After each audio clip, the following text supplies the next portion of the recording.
Hi, good to see you again. I'm Graham Martin, I'm the Recruitment Guy, with another episode of things I wish my dad had told me when I was 17. And in fact, this is a subject that's really dear to my heart. My dad did tell me a lot of stuff. Not only my dad, but also my close friend Jay's father, who ran a garage in the same town that I grew up in. Now that's about cars.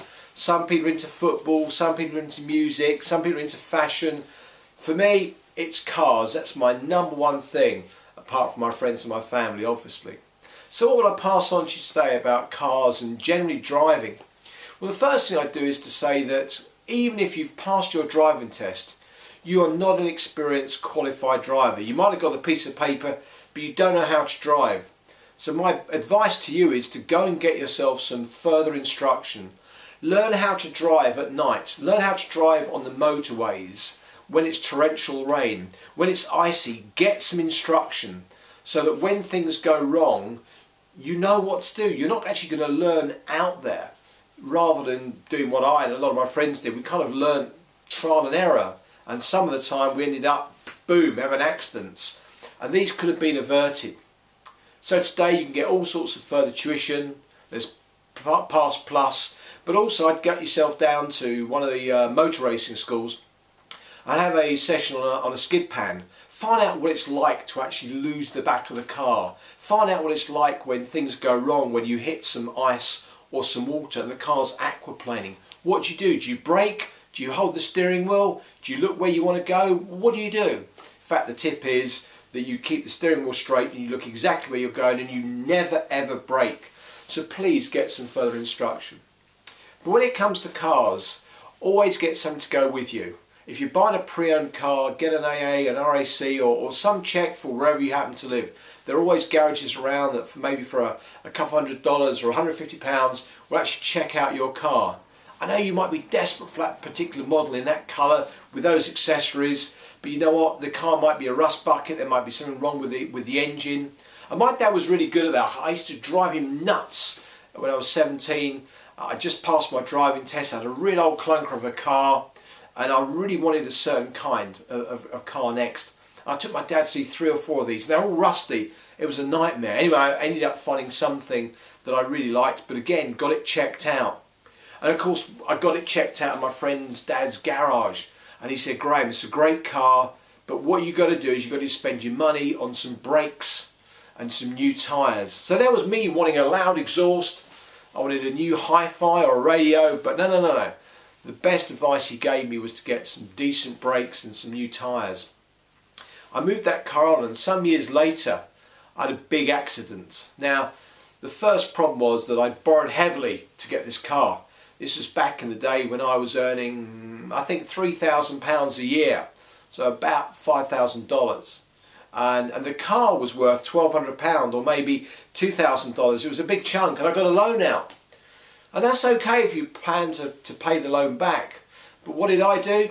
I didn't get the proper insurance. I got third-party fire and theft, the bare minimum. And that night was April the 1st, April Fool's Day. I was with my dear friend Andrew.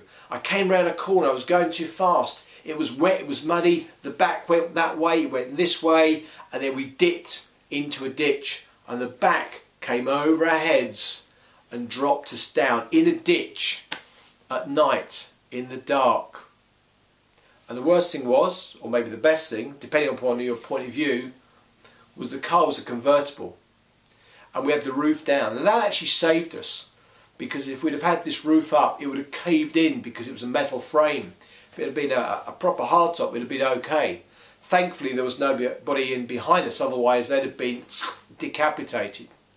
And even now my friend Andrew reminds me of the day when I nearly killed him on April the 1st when I was 19. His wife still gives me a funny look when I say I'm going to drive. But the lesson I got from that was don't drive too fast, especially in the wet and in the rain, and learn what to do. I didn't know what to do. The back went out and I kind of panicked. So get some proper instruction, get proper insurance and don't drive too fast. Thankfully we came out of it safe, alive and well with only a few bruises. It could have been a lot worse. And again, if you're a young guy and you like cars, you probably want to drive fast. But please resist the temptation. There are speed cameras everywhere. There are cops that are going to take your licence. but more importantly, you're likely to have an accident. And you will have an accident. Statistically, you will have an accident more than 60% of the time if you're under 21 years of age in the UK or America. Now, it need not necessarily be, a really bad accident, but it's going to shake you up a bit, probably mess your car, maybe write it off. So please get some proper instruction. And if you do have an accident, or even just a little bump, get away from the car, get safe. If you can, get details of the other person, but always make sure you keep absolutely safe, away from the car, off the road. A friend of mine broke down on a motorway a couple of years ago.